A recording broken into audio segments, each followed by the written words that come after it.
আসসালামু আলাইকুম ভিউয়ার্স, আশা করি সবাই ভালো আছেন। এবার তক্ষক বিক্রি করতে গিয়ে ধরা পড়লেন পাচারকারী দলের 4 সদস্য। হ্যাঁ, এমন ঘটনা ঘটেছে গাজীপুরে। জানা গেছে পাচারকারী দলের সদস্যরা তক্ষক বিক্রি করতে অনলাইনে বিজ্ঞাপন দেন কিছুদিন আগে। সেখানে পুলিশ চক্রের সদস্যরা বিজ্ঞাপনটি দেখতে পান এবং সেটা কেনার জন্য তাদের সাথে যোগাযোগ করার চেষ্টা করেন। পরে বিক্রেতা সদস্যের একজনের সাথে কথা হলে তারা বিক্রি করতে চাইলে তাদের সাথে পরিচয় গোপন করে যোগাযোগ করেন পুলিশ সদস্যের একজন সদস্য। এরপর গোপনে ক্রেতা সেজে তাদের ঠিকানায় যান এবং বিক্রয় চক্রের 4 সদস্যকে গ্রেপ্তার করেন। জানা গেছে অনেকদিন ধরে এই চক্রের সদস্যরা তক্ষক বিক্রির সাথে জড়িত ছিলেন। সাংবাদিকরা তক্ষক বিক্রয় চক্রের সদস্যরা কত টাকা করে বিক্রি করতেন এক একটা তক্ষক বা কেমন সাইজ হলে বিক্রি করতেন তক্ষক জানতে চাইলে এক পুলিশ সদস্য জানান তাদের সাথে 17 ইঞ্চি একটি তক্ষক 12 কোটি টাকা দিয়ে কেনার চুক্তি হয়েছিল। ওই পুলিশ সদস্য বলেন কয়েক বছর ধরে তারা তক্ষক বিক্রি করতেন। তিনি আরো বলেন সাধারণত দুইটা সাইজের তক্ষক বেশি বিক্রি করতেন। একটা 15 ইঞ্চি থেকে 17 ইঞ্চি তক্ষক এর দাম সবচেয়ে বেশি, কারণ এই সাইজের তক্ষককে পরিপূর্ণ তক্ষক হিসেবে ধরা হয়। এগুলো বাজারে ভেদে 9 থেকে 12 কোটি টাকা করে বিক্রি করা হয়। আরেকটা সাইজ হলো 10 থেকে 12 ইঞ্চি। সাধারণত এই সাইজটিকে মাঝারি সাইজ হিসেবে ধরা হয়।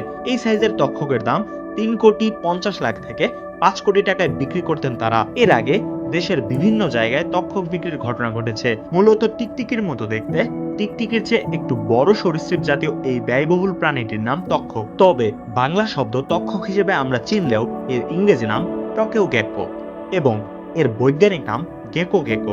জানা যায় ভারত বাংলাদেশ সহ Myanmar, Thailand, Vietnam, Laos, Kampuchea, Malaysia, Indonesia, চীন ও ফিলিপাইন সহ এশিয়ার বিভিন্ন দেশে প্রায় 600 প্রজাতির তক্ষক দেখতে পাওয়া যায়। শোনা যায় তক্ষক পুরো গলিয়ে ক্যান্সার সহ দুরারোগ্য ব্যাধির ঔষধ তৈরি করা হয়। আরো শোনা যায় এই প্রাণী কাউকে কামড় দেওয়ার পর তার ঘা শুকিয়ে গেলে ওই ব্যক্তির শরীরে কোনো ধরনের রোগ জীবাণু থাকবে না। আবার কেউ কেউ বলেন এটার শরীরে থাকা দানা এক করে উন্নত মানের সামরিক ড্রোন তৈরি করার কাজে ব্যবহার করা হয়, কিন্তু কেউ নির্দিষ্ট করে কিছু বলতে পারেনি।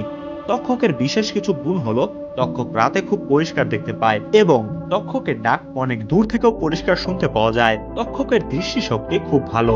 তক্ষকের অক্ষিগুলোকে ট্রান্সপারেন্ট মেমব্রেন থাকে, যা তাকে মানুষের চেয়ে 350 গুণ বেশি দৃষ্টি সম্পন্ন করেছে। তক্ষক আল্ট্রাভায়োলেট রশ্মিতেও বেগুনি ও সবুজ খুব পরিষ্কার দেখতে পায়।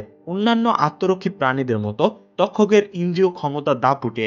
এটি নিজের শরীরের লেজ, দাঁত, পা প্রভৃতি হারালেও আবার প্রাকৃতিকভাবে গজাতে পারে। অনেকের মতে তক্ষক দিয়ে এশিয়ার প্রাচীন আয়ুর্বেদিক চিকিৎসা ও আধুনিক চিকিৎসায় হাঁপানি, এইডস, ক্যান্সারের মতো বড় রোগের চিকিৎসার জন্য ঔষধ তৈরি করা হয়, কিন্তু এটার তেমন কোনো সত্যতা পাওয়া যায়নি। আবার তক্ষক দিয়ে চীনে আসলে এটি একটি সিন্ডিকেট ব্যবসা, তাই সবাই সাবধানে থাকবেন। তক্ষক বেচা ও কেনা দুটোই বাংলাদেশে অবৈধ, তাই সবাই এরকম কাজ থেকে বিরত থাকুন। আর এরকম কিছু হলে সাথে সাথে পুলিশকে জানাবেন। তো ভিউয়ার্স, আজ এ পর্যন্তই। ভিডিওটি ভালো লাগলে একটা লাইক দেবেন, কমেন্ট করে জানাবেন কেমন হলো ভিডিওটি। চ্যানেলটা সাবস্ক্রাইব করে পাশে থাকবেন। আল্লাহ হাফেজ।